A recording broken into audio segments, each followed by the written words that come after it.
professor?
Todos me escutam agora?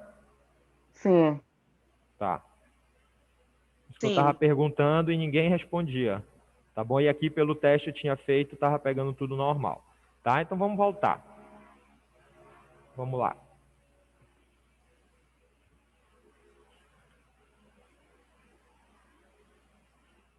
Já está dando erro aqui na transmissão. Vamos lá. Então tá. Então o que a gente estava falando é sobre a nutrição, tá? Do nosso coração, que ela é feita pelas artérias coronárias, direita e esquerda, né? E aqui todo mundo relatou que as artérias coronárias estão ligadas a quais patologias? Aí falaram aqui a nossa aterosclerose. Nossa aterosclerose é a formação, o quê? De placas de gordura, né? Que pode ser em qualquer artéria, tá? E aí ela saindo deslocada, pode parar lá no coração, entupir a artéria coronária direita ou esquerda e virar ao... Oi? Para desligar? Pode desligar se quiser, tá? E aí vira o nosso infarto agudo, né? Que a gente vai ver mais para frente. Então a nutrição do coração ela é feita pelas coronárias direita, que ela é mais longa, como vocês observam aqui, tá? Ela irriga a base do coração, o meu sulco atrioventricular, que separa meu coração direito do coração esquerdo, tá? E origina a artéria interventricular posterior, certo? Já a minha coronária esquerda, tá? Ela é curta, tá? Mas logo se bifurca, certo? Em interventricular anterior, não vão confundir, aqui é a posterior da direita, tá? Circunflexa. E também a artéria coronária esquerda, ela pode se trifurcar e virar a diagonal, tá? Então nós temos essas artérias que fazem a nutrição do meu coração. Quer perguntar, mano? Você quer perguntar? Não? Tá? Então, é muito importante a gente saber isso, porque no âmbito da cardiologia, a gente vê alguns exames que o paciente traz para a gente, e ele vai mostrar um exame... Ai, Deus. Vai mostrar um exame muito rotineiro que os pacientes realizam, né? Que é o cateterismo. Então, ele vai lá mostrando em cada artérias do nosso coração o que tem de obstrução ou não. Por isso que é importante saber dessas artérias, tá bom? Aqui mostrando um pouco para vocês, olha a aorta, Coronária direita, coronária esquerda, circunflexa, marginal, diagonal anterior, tá? Outra diagonal, tá? Descendente posterior, tá? Bifurcação também, tá? Coronária direita, certo? Notem aqui, ó, as coronárias, elas saem da minha aorta ascendente, certo? Olha aqui novamente, descendente anterior, diagonal, marginal 1, circunflexa, tá? Essa já é uma foto em 3D. Aqui novamente, tá? Essas artérias coronárias que se bifurcam, se trifurcam, tá? Que vão nutrir o meu coração. Diga lá, amigo. Então, elas que vêm originando da minha artéria coronária, tá? Que nutrem essa musculatura, ou seja, o meu miocárdio, certo? E aí é muito importante a gente saber, principalmente no caso dos pacientes com infarto. Ou até mesmo aqueles que já fizeram o quê? Uma revascularização do miocárdio, certo? Aqui, novamente, mostrando ramo das marginais, olha, coronária direita, tá? Ramo do cone arterioso, ó, que fazem essa nutrição. Aqui já uma arteriografia, ó, certo? E aí é muito importante saber essas artérias, porque durante o cateterismo ele pode virar uma angioplastia, que o médico vai lá e desobstrui, né, por um trombo, por um vasoespasmo, aquela artéria. Né? Ele vai, através de um catéter, chega lá nas coronárias e vai desobstruir essa artéria, que o cateterismo já vira uma angioplastia. Tá? Aqui mostrando um pouquinho para vocês sobre essa nutrição. Tá? Mais uma vez, o que é importante a gente saber, tá? Quem bombeia o sangue para a minha aorta? E aí, gente? Ventrículo esquerdo, né? E aí eu tenho aqui na base da minha aorta, como vocês viram, deixa eu voltar, aqui, pronto. Aqui na minha base, ó, meu ventrículo esquerdo bombeou sangue para minha aorta está aqui em cima, tá? Quem é essa aqui? Que válvula é essa? Válvula aórtica, tá? Notem esses dois orifícios aqui, esses dois órteos, tá? Deixa eu voltar. Ó, essa aqui qual é a parte da aorta? A aorta ascendente, isso, esse aqui, corpo da aorta, e aqui por trás vem a aorta descendente. Vamos ligar novamente com essa foto. Estão vendo esses dois órteos? Logo depois tem a aorta ascendente. Ela faz o quê? Como se fosse uma espiral, né? O início de uma espiral. Ou seja, quando o meu ventrículo esquerdo, bombeia, né? Ele tem essa resistência que ele tem que vencer para chegar na aorta descendente e um pequeno volume de conteúdo regurgita, volta e entra por esses dois orifícios aqui. São os orifícios que originam as minhas coronárias. Então pega, professor, então tem um refluxo aí, orifício ósteo, tá? É o ósteo da coronária direita e o ósteo da coronária esquerda, tá? Diga. Como? Tem aqui, ó. Vou falar para vocês. Tem o guide, tem o sobota, tem o regenga, tá? Ia falar já agora na referência, tá? Então, olha, gente. Quando o meu ventrículo esquerdo, ele bombeia o sangue logo para a minha aorta, ele vai passar aqui pela minha válvula semilunar aórtica, né? E nela, só nela, das 4 válvulas, contém esses dois orifícios, esses dois órteos, tá?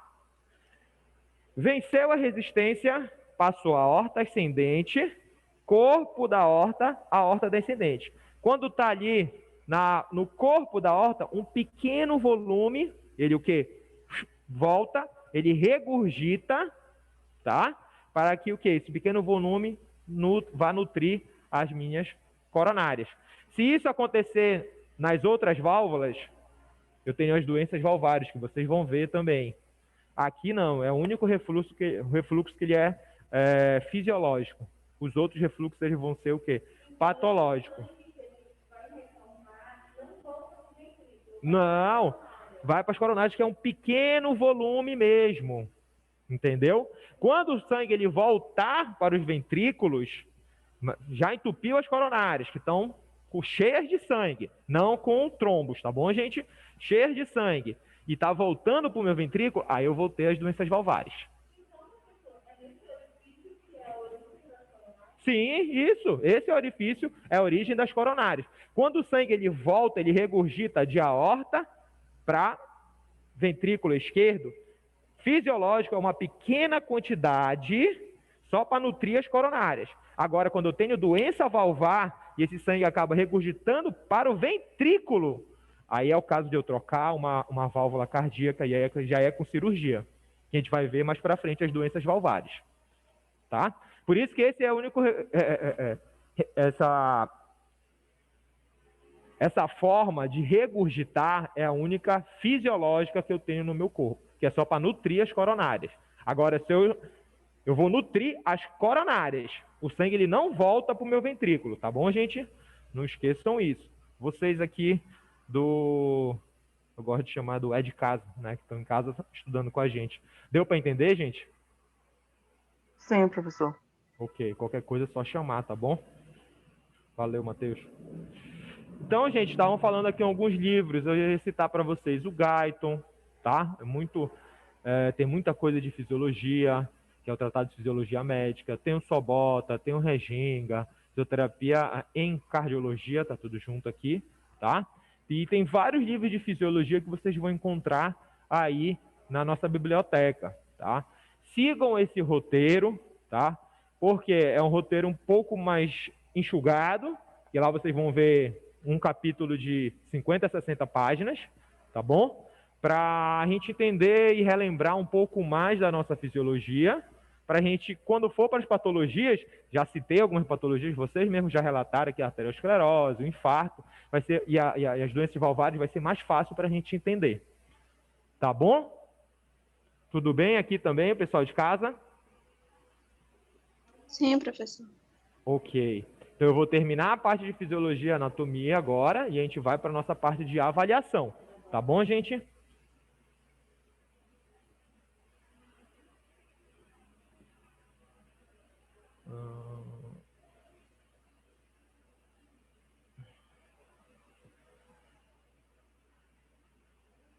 Então vamos lá.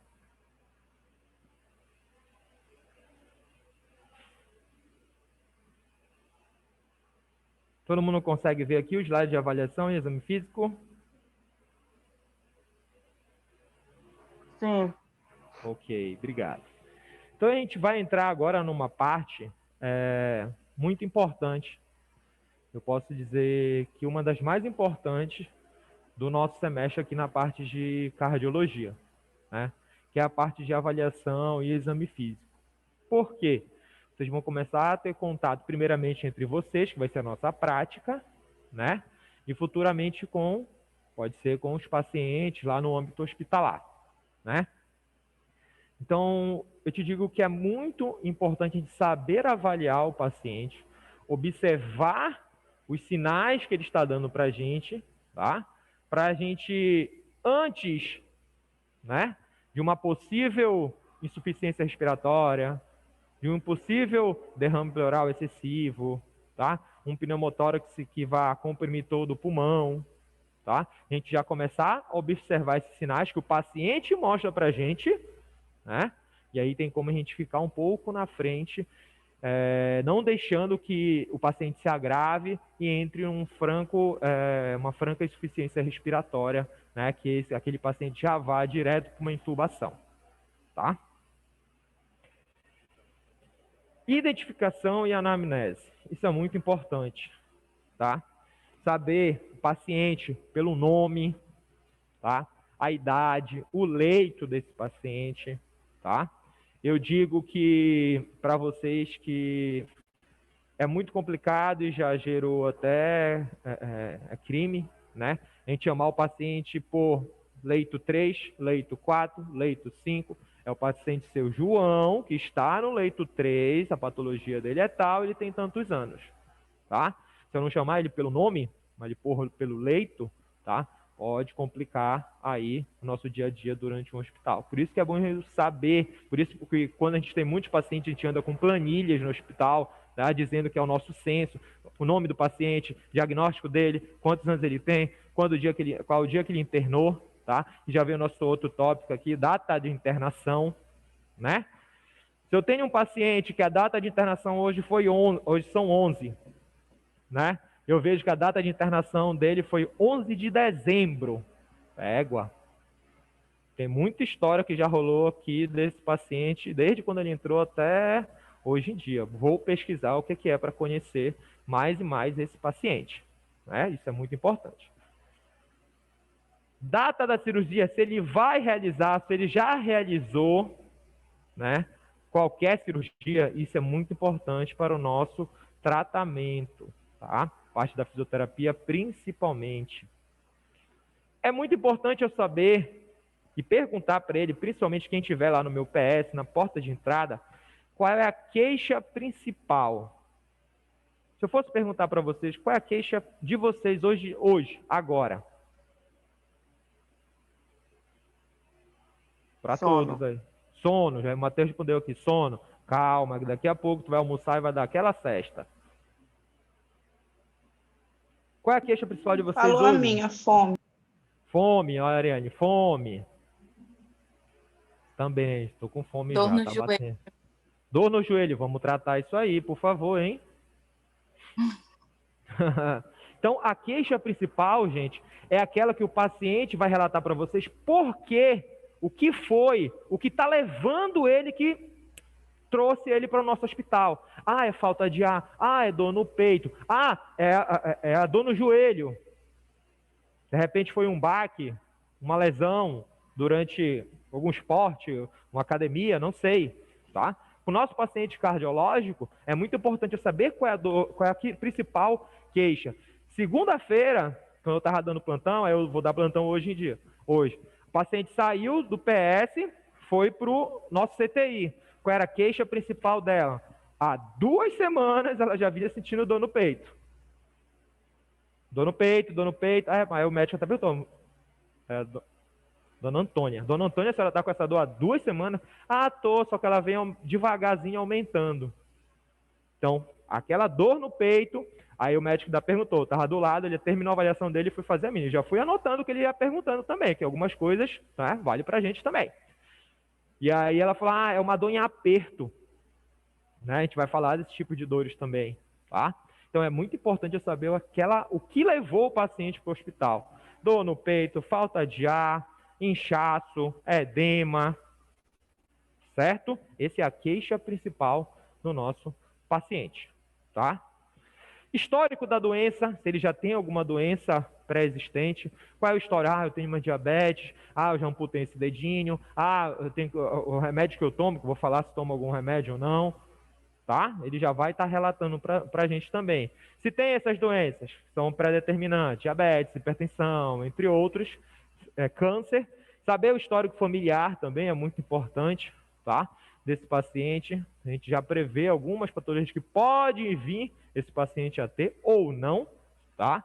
Data de cirurgia, ou se ele tem, olha como vocês podem ver aqui, uma proposta cirúrgica, ou se ele já fez, tá? Eu fiz, meu filho, uma revascularização há 10 anos atrás. Eu vou lá na ficha, na minha avaliação e coloco. Revascularização do miocárdio há 10 anos atrás. Isso é muito importante, tá? Na anamnese, se ele é fumante, tá? Ou não, tá? E fazer essa continha aqui do ânus maço, que eu vou falar para vocês. É muito importante, tá? Temos algum fumante aqui? Não. Como? Graças. Aqui temos algum fumante? Não, né? Graças a Deus. Mas, vamos dizer, eu tenho, graças a Deus, consegui fazer parar o meu pai. Ele fumou por anos. E aí a gente vai pegar como qualquer paciente, tá? Vamos dizer, o paciente de vocês, certo? Ele fumou 10 anos. 10 anos, tá? Vamos aumentar. Ele fumou 15 anos, certo? 15 anos. Paciente Maria Cláudia, fumante por 15 anos. Eu vou lá e perguntar para a dona Maria Cláudia. Dona Maria, quantos maços de cigarro, maço, carteira, tá? A senhora chegou a fumar por dia? Ah, meu filho, nesses 15 anos aí, teve época que eu cheguei a fumar 2 maços por dia. 2 carteiras? Sim, cheguei. Trabalhava, nervosa, a empresa não andava muito, então cheguei a fumar 2 maços, tá, por dia. Então a gente pega esses 2 maços e multiplica pelos 15 anos. Quanto vai dar, gente?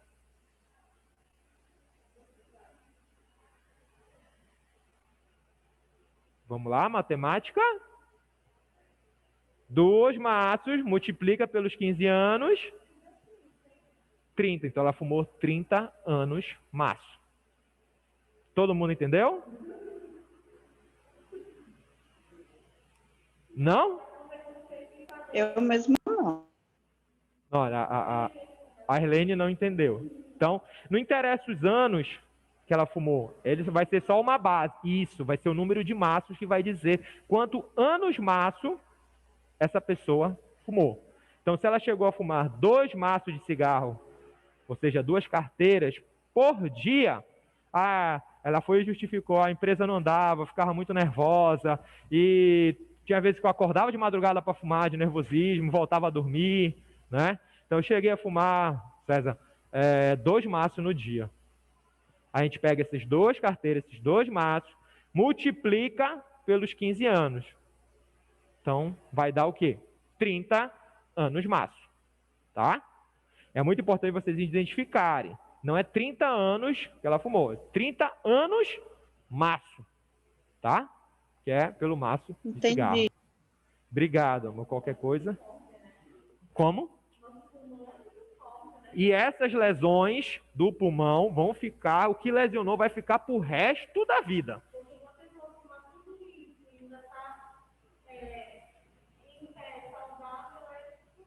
Tem aquelas pessoas que que não fuma, o Jorge vai falar muito para vocês, que não fuma nada, né?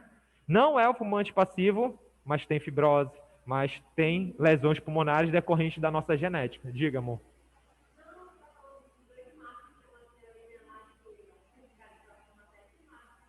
Nossa senhora, sério?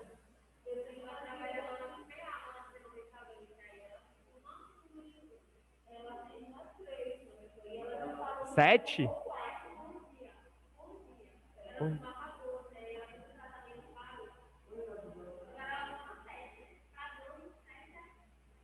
Jesus, Maria José, sério? Diga. Acho que ela passa o dia todo porque...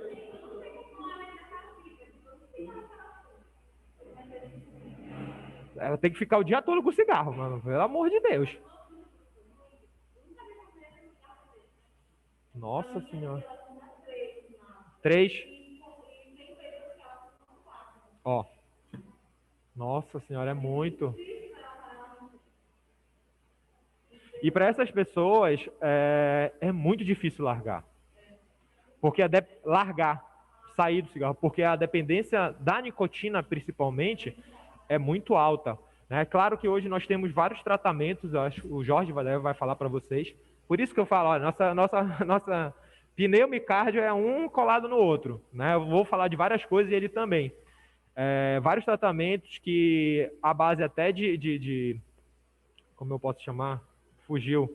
Que fica colado no corpo do paciente, adesivos, tá? Que eles vão liberando pequenas quantidades de nicotina para ver se aquele paciente vai reduzindo o número de cigarros, né? E aí ele reduzindo o número de cigarros, o médico vai lá e diminui a porcentagem de nicotina que ele vai liberando também no corpo, né? Mas isso é um tratamento difícil.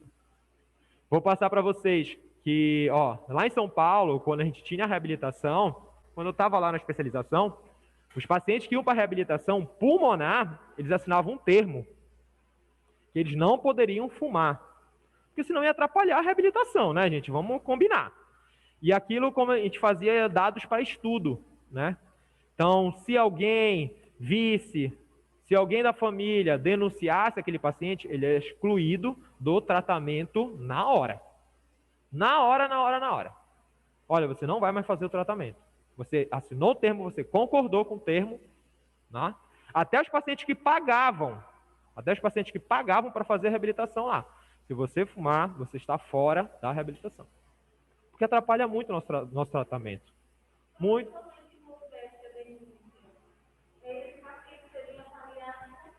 E atrapalhar os nossos estudos, dos estudos. Sim, com certeza. Ele pode ser até aquele melhor durante a reabilitação. Égua, 2, 3, 4, 5 meses, já reabilitei ele. Pode ir. Mas ele continua fumando, ele vai voltar para a reabilitação.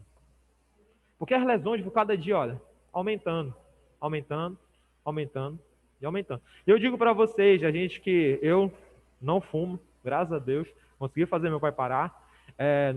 Não vou fumar, o resto da minha vida, que eu não gosto. Mas eu posso ter lesão pulmonar. Olha o nosso ambiente que a gente vive, olha o ar que a gente vive. É muito contaminado também, tá? Aí já vai da nossa genética, tá? Eu vou colocar aqui o fone, tá, gente? Quando vocês quiserem perguntar, só chama assim, que eu já tiro o fone para escutar melhor vocês, tá bom? Augusto César Ferraz da Costa, tá? Deu para entender todo mundo, gente?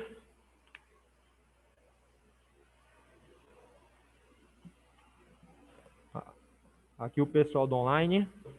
Tudo bem? Sim. Posso continuar? Pode, professor. Obrigado. Qualquer coisa é só chamar, tá bom? Há quanto tempo parou de fumar? Importante, né?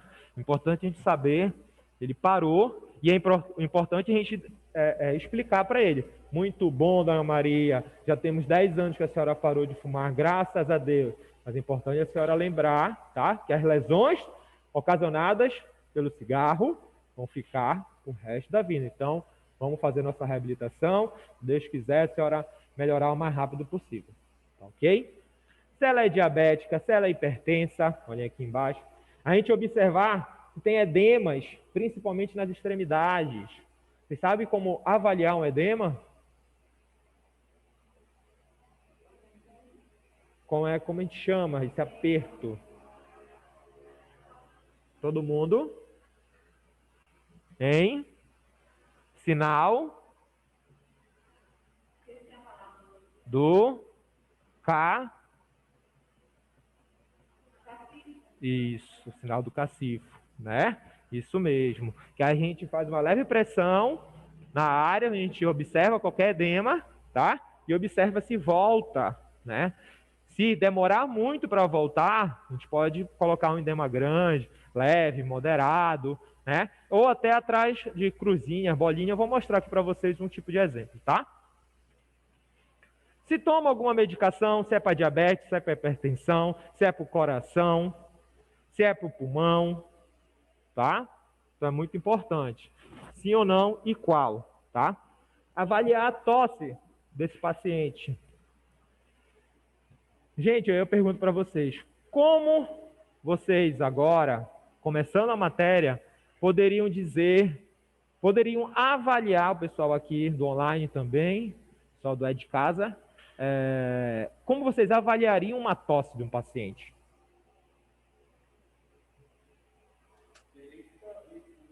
Deita com secreção? Não estou falando se ele está expectorando ou não. Só quero que tu avalie a tosse. A gente pede para ele tossir. Ó, vocês falaram juntos aqui, vocês e a Ariane. Isso mesmo, o paciente tem que tossir, gente. E aí você vai avaliar se ele consegue fazer essa explosão de ar. A gente perde, né? Às vezes não vem na cabeça. Essa explosão de ar para que ele consiga o quê? Eliminar aquela secreção que se está em via aérea ou se está no pulmão. Vou demonstrar uma tosse aqui para vocês, para a gente começar a identificar. Uma tosse ineficaz. Poderia sim, professor, para essa tosse? Só que falaram aqui junto. Diga, Irlane. Poderia se fazer um estímulo para essa tosse? Pode. Às vezes tem um estímulo que eu vou passar para vocês e o professor Jorge também, que é o estímulo de fúrcula, né? Para avaliar esse paciente. Só que aí esse estímulo são naqueles pacientes onde estão o quê? Com um déficit de consciência, ou seja, com nível de consciência bem abaixo, né? Se for só um senhor consciente, orientado, então eu vou pedir para ele tossir para eu avaliar a tosse dele. Seu João, Dona Maria, tosse aí. Tosse forte, explosiva, eficaz. Então, consequentemente, ele consegue eliminar uma secreção da via aérea, se for só superior, ou do pulmão. Diga lá, amor.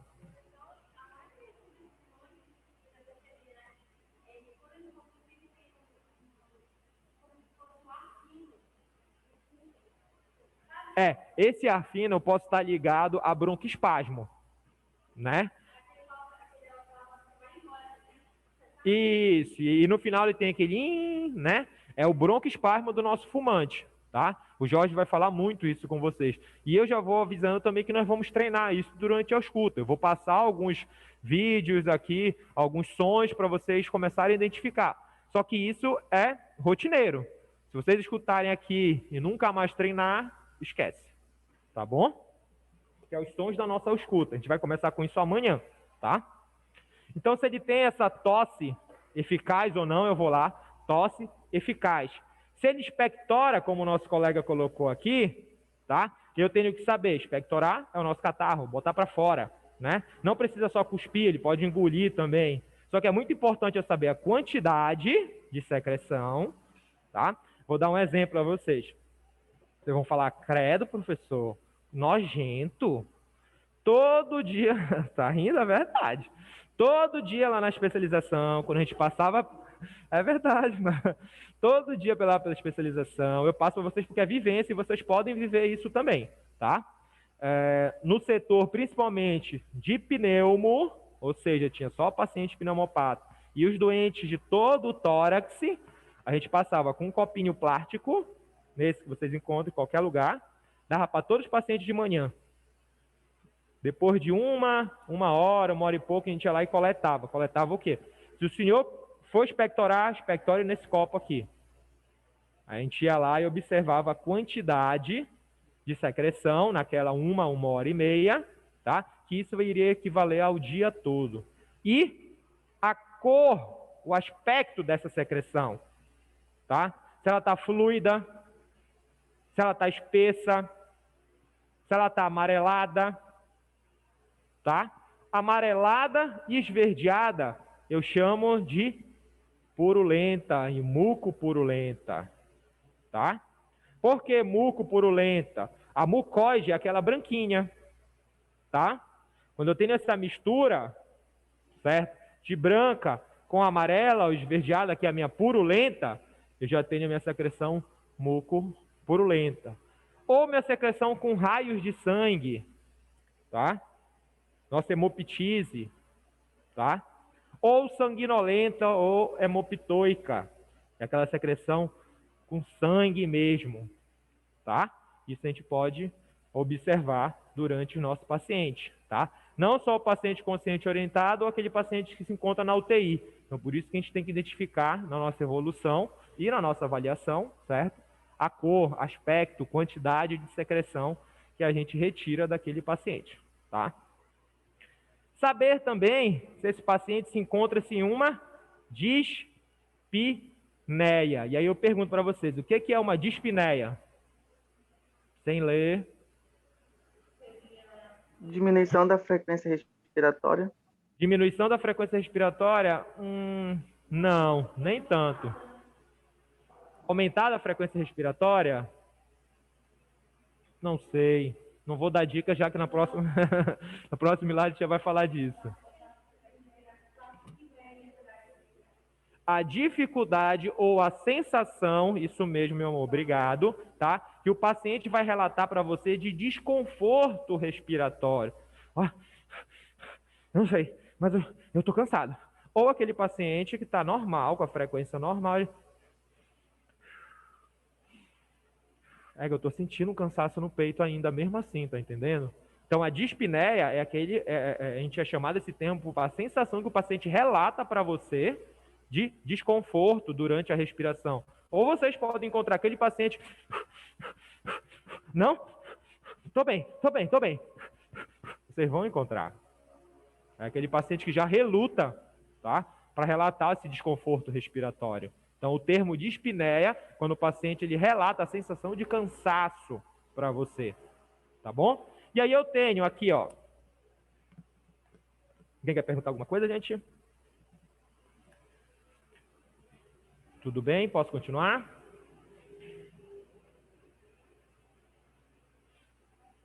Ok, qualquer coisa é só chamar. A dispneia, tá? Eu tenho aqui como classificar ela. Ortopneia é a dispneia quando o paciente assume uma posição reclinada, tá? Aí vocês um pouquinho sentado, tá? Uma posição reclinada, eu tenho a ortopneia. A platipneia é a dispneia em posição ortostática, aquela deitadinha, tá? E a dispneia agônica ou, tá? Esternocleidomastóide é quando o paciente ele já utiliza a musculatura acessória, já está dizendo aqui, esternocleidomastóide. Então o paciente ele fica com aquela respiração. Olhem, observem aqui no vídeo. Quando ele inspira, ele joga a cabeça para trás, já usando a musculatura, principalmente do esternocleido, escaleno, trapézio. Então aquele paciente se encontra muito cansado. E agônica ou esternocleidomastóide, tá?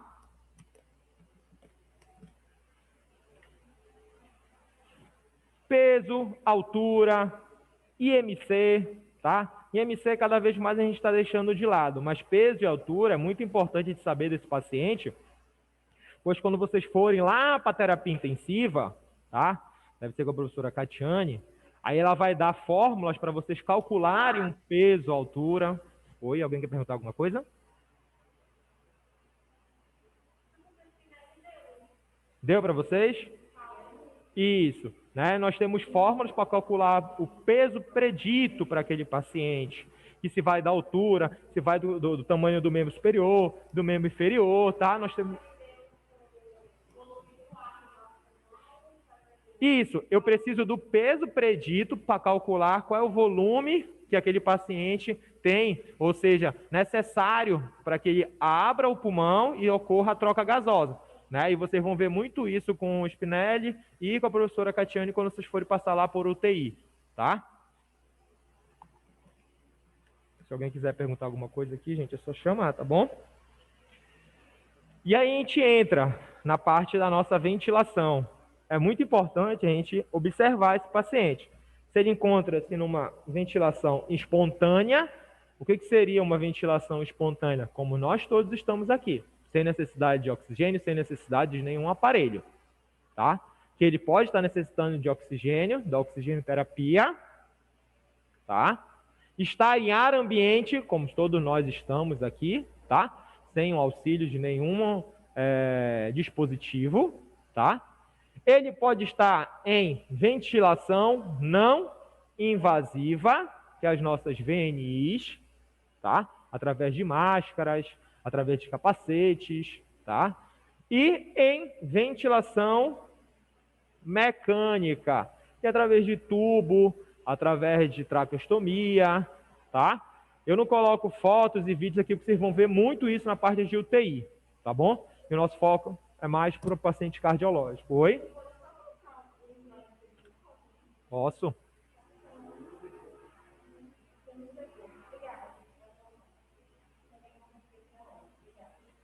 Eu pensava que tu ia bater foto, que o pessoal está perguntando alguma coisa aí? O pessoal está perguntando alguma coisa no grupo de vocês? Ah, tá, não tem problema. Isso fica gravado para vocês. Eu já vou jogar na plataforma para vocês, sem problema nenhum. Mas quem quiser é só perguntar, tá? E falar aí que pode bater a foto, printar sem problema nenhum, tá bom? E o tipo de tórax, tá? Se o paciente tem um tórax normal, se ele tem um tórax em tonel, ou seja, em barril, tá? Aquele em espiral. Característico dos nossos pacientes com DPOC, nossos fumantes, o Jorge vai falar muito isso para vocês, tá? Se Se ele tem um pectus carinato, tá? É aquele externo mais avantajado para frente, tá? Ou escavato, certo? É aquela lombada aqui no peito, tá? Vocês vão ver aqui no vídeo, na imagem, tá? Se ele possui algumas retrações, tá? Por alguma cirurgia, ou seja, por algum procedimento que ele passou sobre o tórax, tá? Se ele tem algum abalamento, pode vir através de uma cifose, tá bom? De uma alteração na coluna, certo?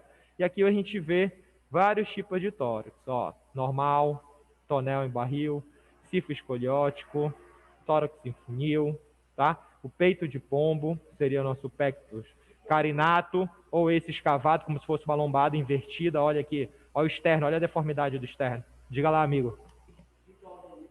Como? Não estou conseguindo. São deformidades ósseas, tá? Aqui, o tonel e o barril, e aqui, o cifo escoliótico, uma alteração na coluna. Aqui, o tonel em barril, muito característico dos nossos fumantes, ou seja, nossos DPO6, tá? Aqui, por deformidade do tórax, da formação óssea, às vezes tem que realizar cirurgia. Há um mês atrás, a gente pegou no hospital onde eu trabalho, né, uma menina que veio fazer cirurgia para consertar, porque o abalamento dela era muito grande e assim atrapalhava o que? A expansibilidade da caixa torácica, tá bom? Mobilidade da caixa torácica, isso. Então, essa deformidade é de acordo com a patologia, que é o nosso DPOC, porque ele vai ter muito ar aprisionado dentro do pulmão e ele tem essa dificuldade de exalar. Quando ele exala, acontece o nosso chiado, que a nossa colega falou, e os brônquios se fecham, então ele fica com ar aprisionado lá dentro. Então vai levando essa deformidade. O Jorge, quando for falar de DPOC para vocês, ele vai tocar muito nessa tecla. Certo? Dúvidas aqui, gente? Posso passar? Pessoal do online. Pode. Obrigado. Qualquer coisa é só chamar. Olha aqui essa deformidade. Pectus escavato, carinato, desculpe, nosso peito de pombo, e o pectus escavato, nossa lombadinha invertida, tá? Quando esse paciente aqui, principalmente, tá? Esse paciente tem muita deformidade na sua expansibilidade, seria o caso dessa menina que fez a cirurgia com a gente, graças a Deus ela saiu rapidinho, nem entubada voltou para a UTI, como é que é? Aí a gente realiza a cirurgia, tá? Aqui, esse pectus carinato, às vezes pode ocorrer por uma deformidade dos pacientes cardíacos quando realiza o quê? A cirurgia cardíaca. Por quê? Quando realiza a cirurgia cardíaca, ele serra o externo. É serra mesmo.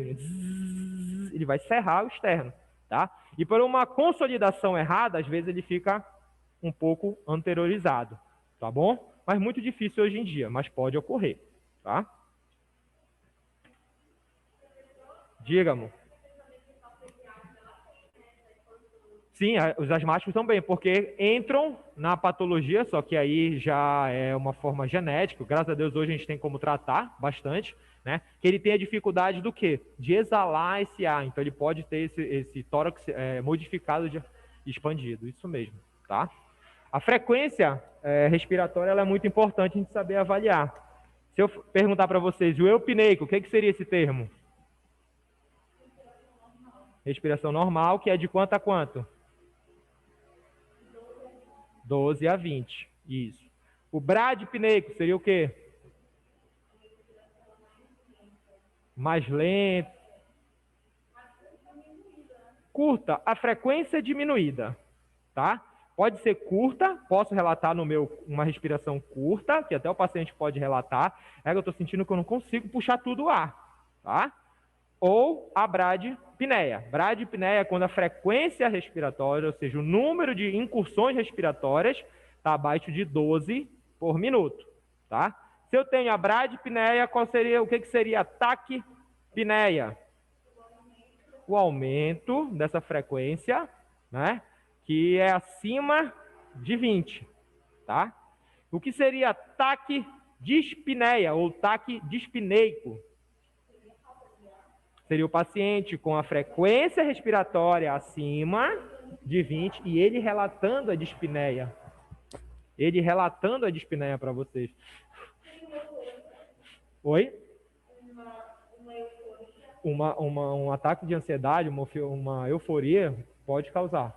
Tá? E aí o paciente, a gente vai observar a frequência dele, está acima de 20, ele está relatando para a gente que se encontra com uma falta de ar. Tá?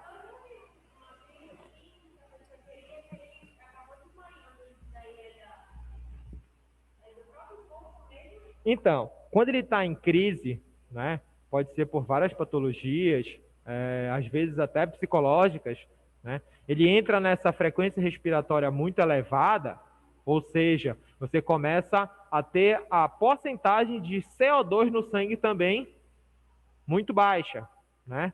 Pode ser isso que ocasionou o desmaio dele, essa síncope, não sei, né? Ou uma outra patologia já junto que causou essa dispneia, tá?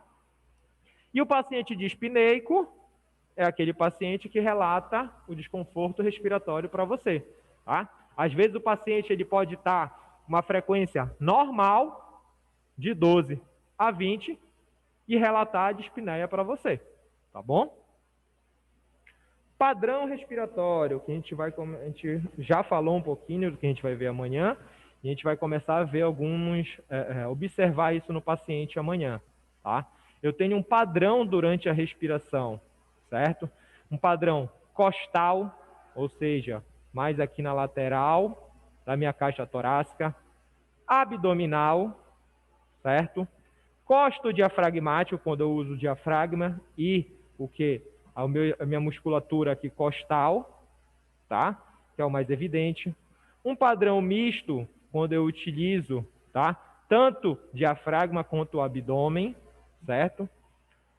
O paradoxal é um padrão respiratório já encontrado nos pacientes quando eles já se encontram em um desconforto respiratório, tá? Ou seja, eu tenho a caixa torácica e o abdômen trabalhando de forma excessiva, tá? E aí você vai encontrar, eu coloco outros, você vai encontrar vários outros tipos, tá? De nomes da literatura, certo? É muito importante eu saber avaliar a expansibilidade desse paciente, tá? Essa expansibilidade a gente vai ver muito amanhã também e nas outras aulas, tá? Onde através da sua mão, através de uma fita métrica, eu vou observar o quê? Se esse tórax do paciente está expandindo, tá? Se ele está expandindo simetricamente, ou seja, o direito e o esquerdo estão expandindo juntos, se estão expandindo assimetricamente, ou seja, um vai a mais do que o outro, tá? Tudo isso eu tenho que observar, que através dessa expansibilidade, tá? Eu posso observar alguma patologia, tá? Nesses pacientes, tá ok? A percussão timpânica é um teste muito simples, fácil, tá? Que a gente vai começar a realizar amanhã também, ou nas outras aulas já práticas, certo? Que é onde, através dos seus dedos, vocês vão posicionar os seus dedos entre as costelas e vão percutir no tórax desse paciente. E a gente vai encontrar um som. Normalmente, o som ele é timpânico, tá? E através dessa percussão que você realiza sobre o tórax do paciente, o ar lá dentro ele faz uma vibração, tá? E a gente escuta, tá? Essa vibração dentro do tórax do paciente. Então vamos lá.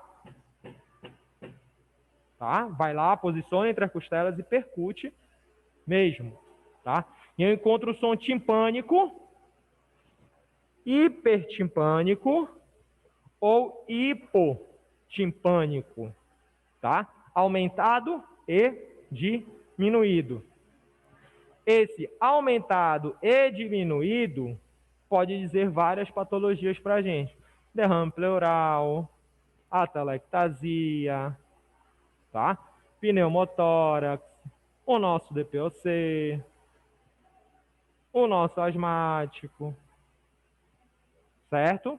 Então a gente vai começar a fazer esses testes a partir de amanhã já, tá ok? Aqui, ó, mostrando um pouco para vocês o posicionamento, tá? Das mãos na parte posterior do tórax do paciente. Notem que ele faz uma linha, tá?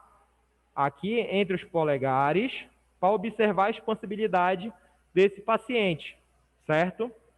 E aqui eu mostro para vocês, tá? Que o que?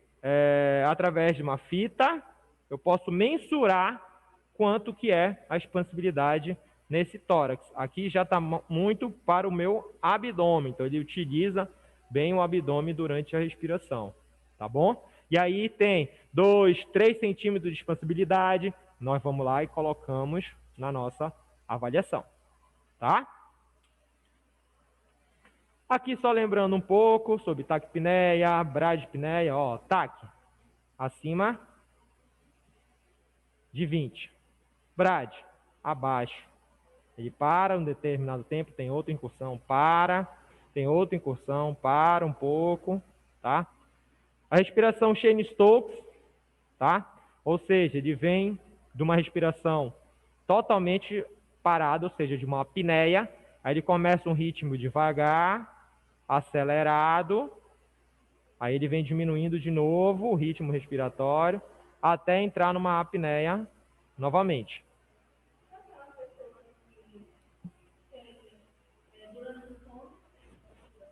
Então, durante o sono, que a gente observa muito no paciente é a apneia. O que é a apneia? Quando ele para de respirar por um determinado tempo. 3, 5, 10, já é muito, tá? Durante o sono. Normalmente fica ali entre 3 e 5 segundos, tá? Que é muito prejudicial para o cérebro, principalmente para o meu coração, tá? Se eu paro de respirar, diminui o índice de oxigênio. Então, cérebro, coração, vários órgãos são o quê? Afetados. E aí a gente já tem vários estudos como a gente trata essa apneia, mas também que a apneia ela vai levar várias repercussões cardíacas no nosso coraçãozinho, tá? A respiração Oi.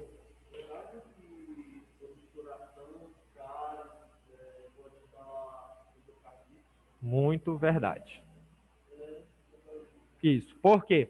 Através dessa inflamação, nosso dente, né? Você sabe que o nosso dente ele é inervado, né? Ele é vascularizado, né? Então essa infecção vai cair na corrente sanguínea, caindo na corrente sanguínea pode chegar lá no coração e aí dá minha endocardite. Muito verdade.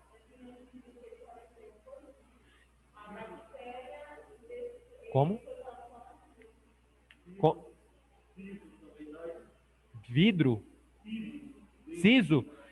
Normalmente só se ele tiver com cárie, se tiver com essa bactéria, e aí ataca meu sistema sanguíneo, e aí vai parar lá no coração. Por quê? Meu sistema sanguíneo ele vai estar infectado por essa bactéria. Aí essa bactéria vai procurar várias musculaturas e órgãos para o quê?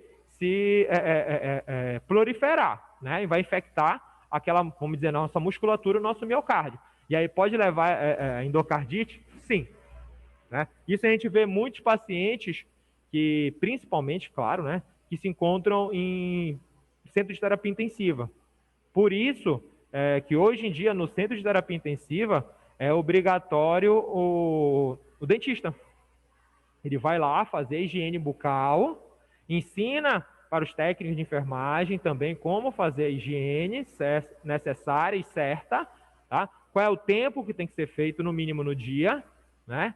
Para que essa bactéria não venha a entrar na corrente sanguínea e gerar endocardite. Tá? Diga lá. Não, você estava falando do seu primo. Ah, seu Vitor. Mas vamos dizer... Aí ele foi para o hospital, chegou aí para UTI. Chegou aí para UTI. Pequena. Ah, tá. Mas que isso...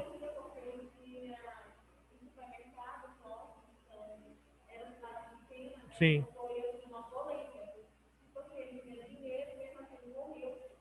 Vamos dizer por um dente, né?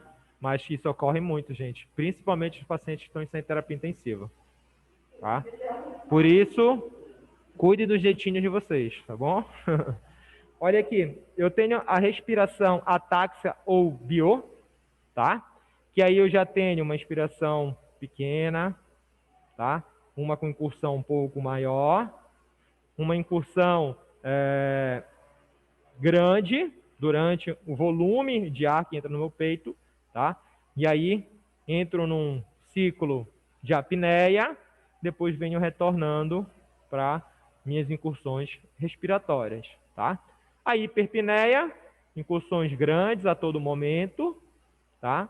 E a apneia, quando ele para de ter incursões respiratórias por um determinado tempo, tá?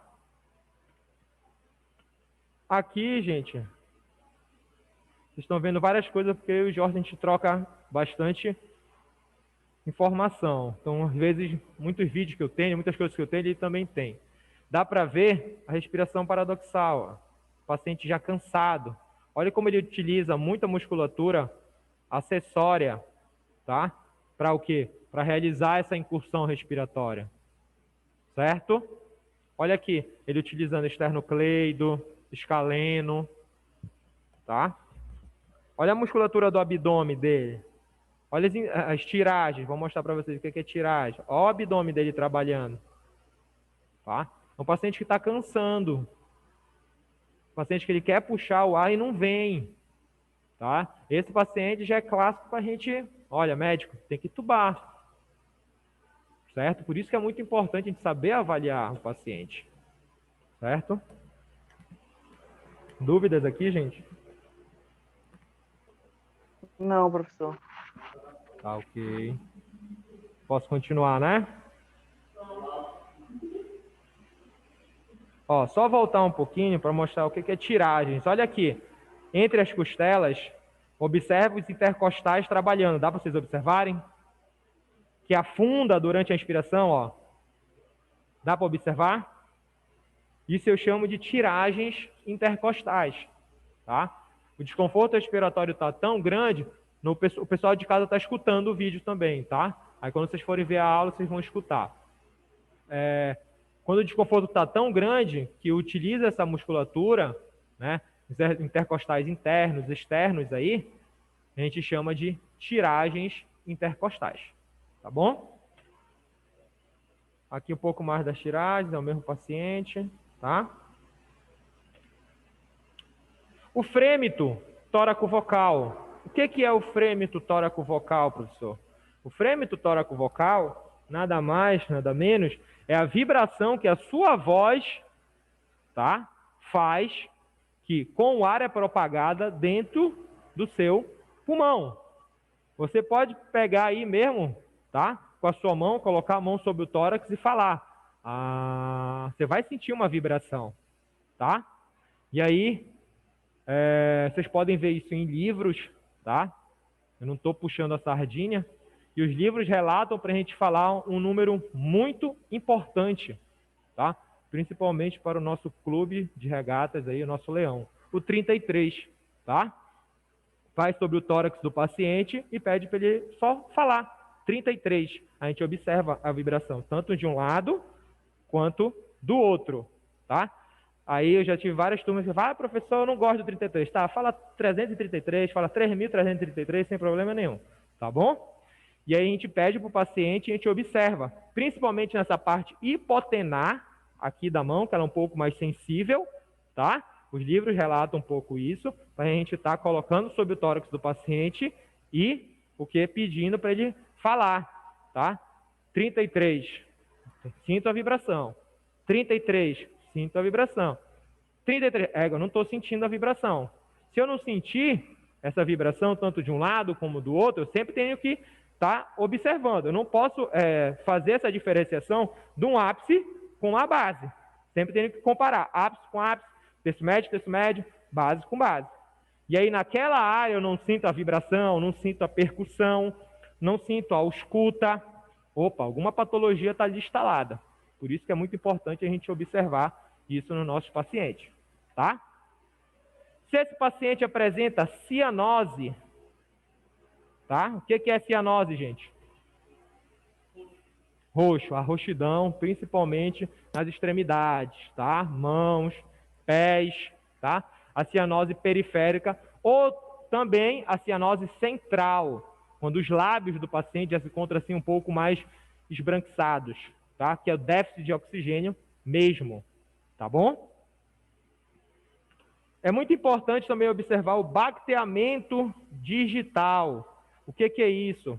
Por má circulação, por alterações de troca gasosa, falta de oxigenação, quando vem aqui, vocês podem ver aqui do lado, que os dedinhos vão sofrendo umas deformidades, ó, até virar como se fosse uma baqueta, tá? De bateria.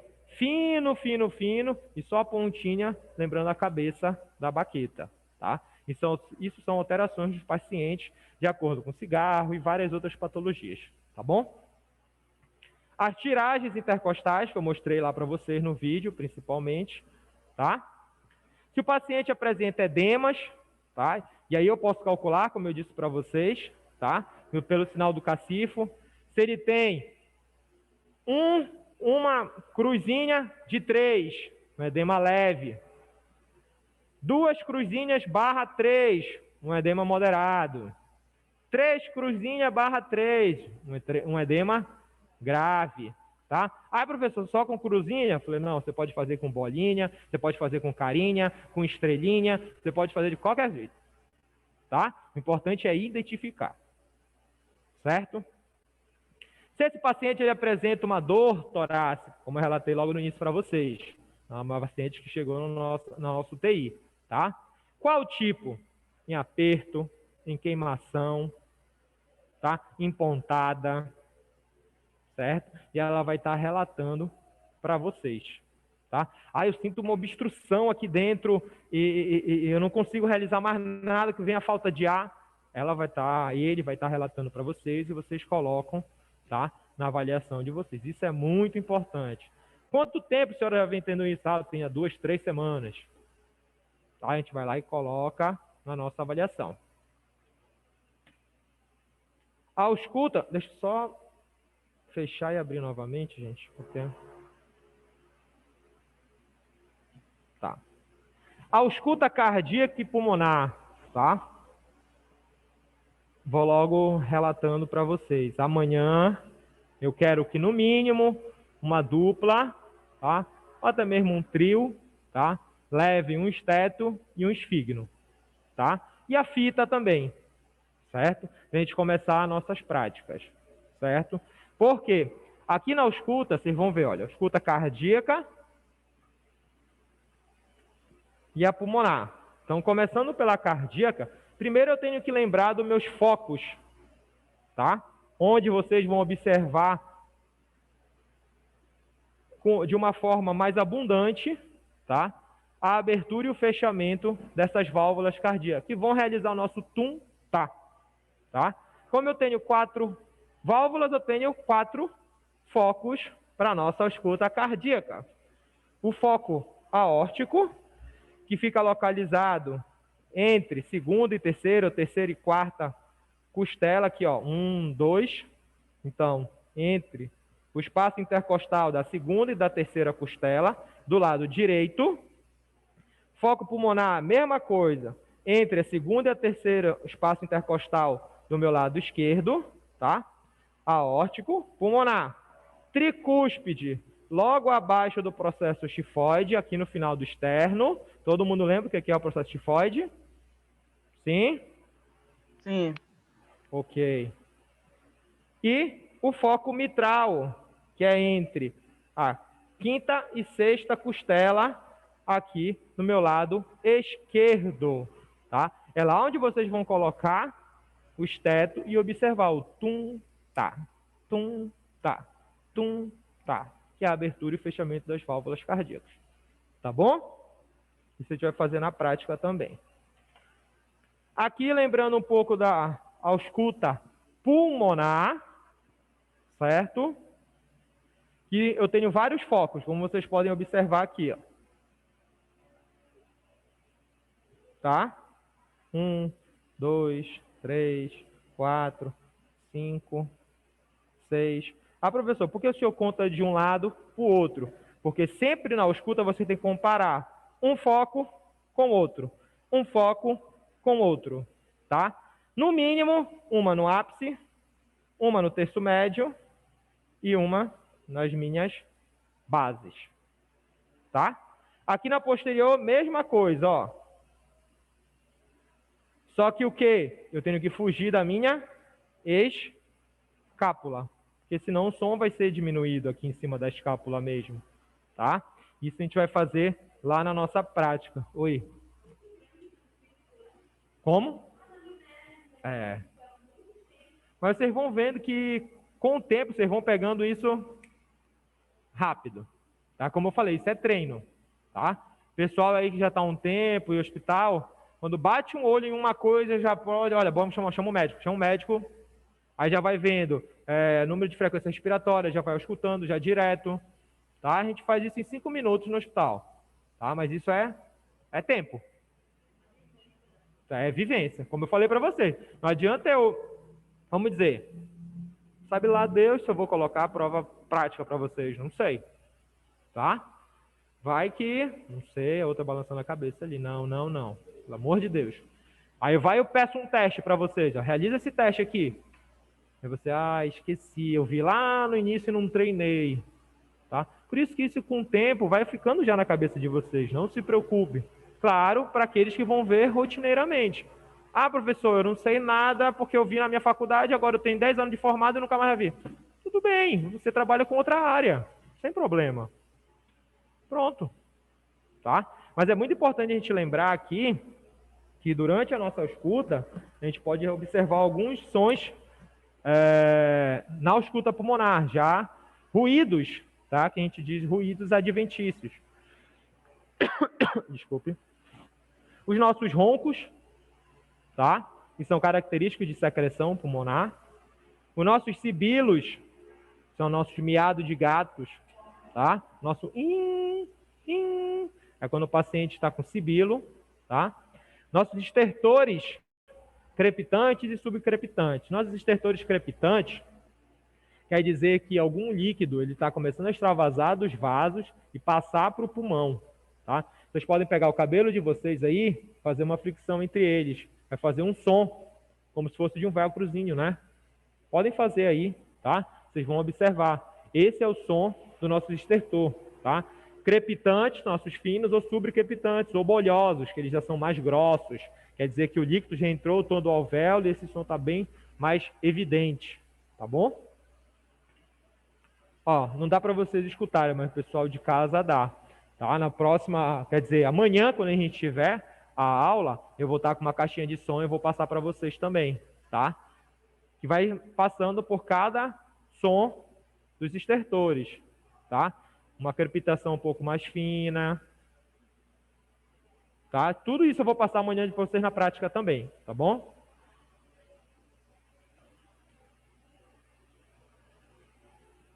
Nosso sibilo, miado de gato.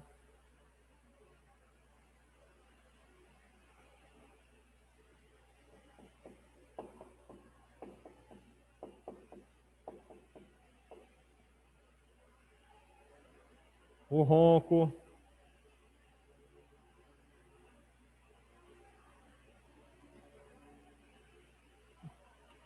Tá? Vou mostrar aqui para vocês, tá? Ó, aqui já o som do batimento normal do coração. O pessoal está estudando em casa. Vou mostrar para amanhã vocês também. Já vai chegar no nosso áudio. Ó, um atrito pericárdio, um batimento normal. Não dá para escutar, professor. Não tá dando para escutar vocês aí?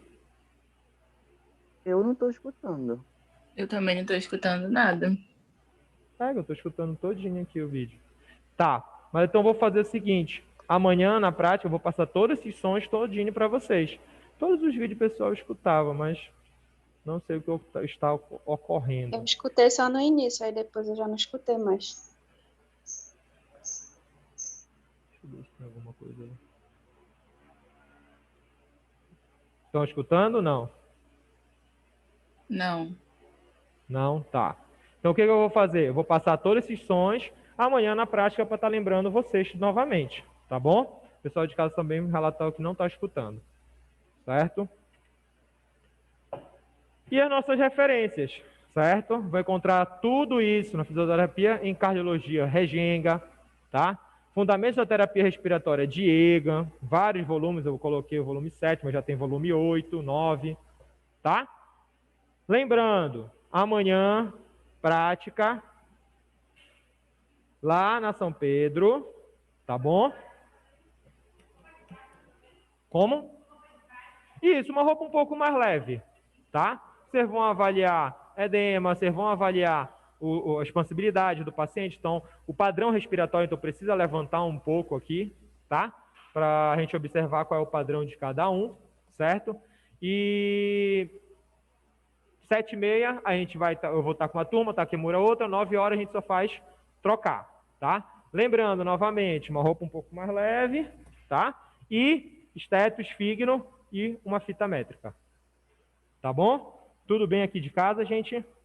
Tudo Sim, certo. professor. Certo, professor. Ok, eu vou só fazer a chamada de vocês, tá bom? Uhum. Você pode só ligar para mim, por favor.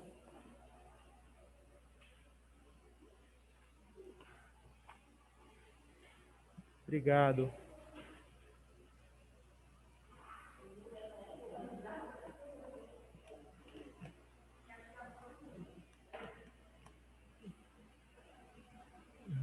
Tá, então...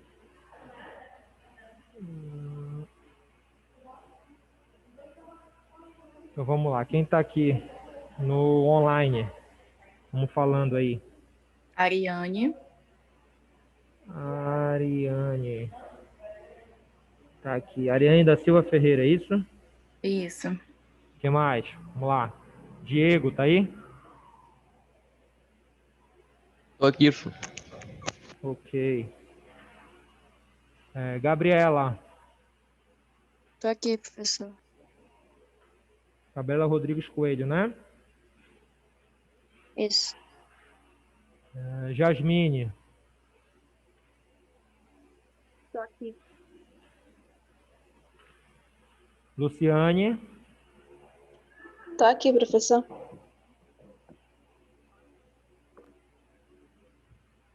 Matheus.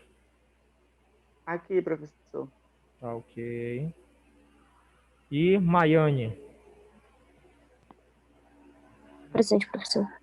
Tá ok. Obrigado, gente. Eu vou estar encerrando aqui com Faltou o vocês. Fábio, professor. Ele acabou de sair. Fábio. Ele estava na aula. Tá, vou colocar o nome dele aqui. Tá ok. Tá bom, gente. Então, até amanhã, tá ok? Tá, Até tchau. amanhã. Tchau, Tá, tchau, professor. gente. Vamos lá. O nome de vocês?